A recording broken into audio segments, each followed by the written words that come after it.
Hello guys. So today I'm going to show you how to schedule an Instagram post. So it's a very easy process. Firstly, open your Instagram account and now just simply start from creating a post.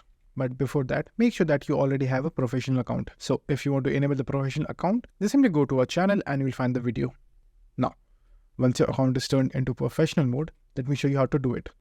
So all you have to do is simply create a post, write all the captions, tags, whatever you want. Now after that, just simply click on the advanced settings at the very bottom. And now over here, you will have an option of schedule this post. Enable this option.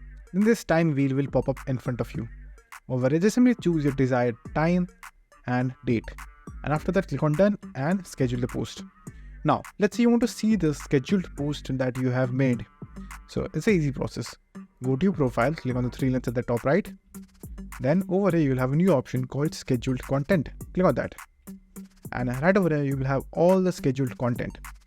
So that's it. And thank you for watching. And do subscribe to our channel and take care.